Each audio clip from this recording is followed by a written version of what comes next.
Forsythia is a plant that's known for its bright yellow flower in the early spring.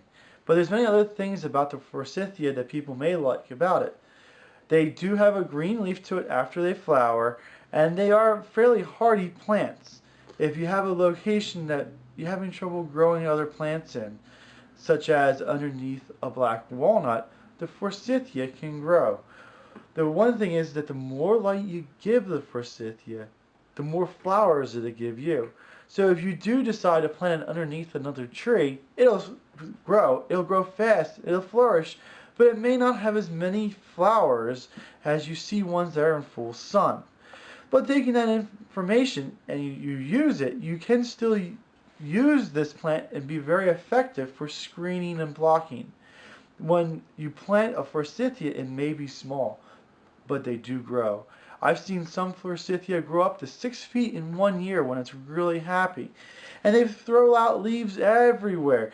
The older that it is, the thicker, the more branches it has. And even though it may lose its leaves in the wintertime, all the branches that's formed all over can create a thicket and a block. So even though there's no leaves on it, it can still provide you some privacy to it. Forsythias are a very tough plant as well. They can take a lot of abuse. I'm almost 32 years old, and when I was growing up on the nursery, I remember one of our neighbors taking a brush hog and trimming the Forsythia using a brush hog.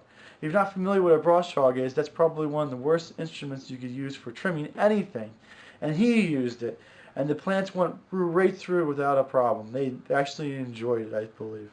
So if you're not very good at growing plants, or you're in an area where there's a lot of abuse, a lot of kids, or a lot of deer, and you know that the plants are going to get abused, Forsythia might be what you want to go after, because it can take that abuse and continue to grow right through it. Forsythia is easy to grow. It does like moist soils. It can take dry soils as well. It's not as good in the dry soils, but it can tolerate it. It's a very tough plant. The first year you plant them, you might want to water them a little bit. After they're planted, they usually can take care of themselves in almost about any circumstance.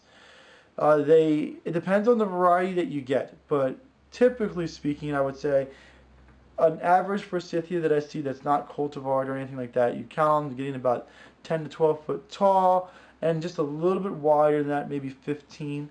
If that's a little bit too big for you, you can easily trim them. Just like I said, you can hack away at them, and they don't seem to care too much about it. If you're not really interested in trimming that much, but you still want the yellow color, I do know there's a couple dwarf varieties of Forsythia that take very little trimming at all. Maybe you don't never even need to trim them, and they still look very, very nice. Forsythia can be used. It's a wonderful plant. I always enjoy driving around in early spring and looking at all the yellow flowers coming out, and it does bring me much joy seeing it. If you like to plant a Forsythia, I would encourage it. Just put it in a spot to allow it to grow. Thank you.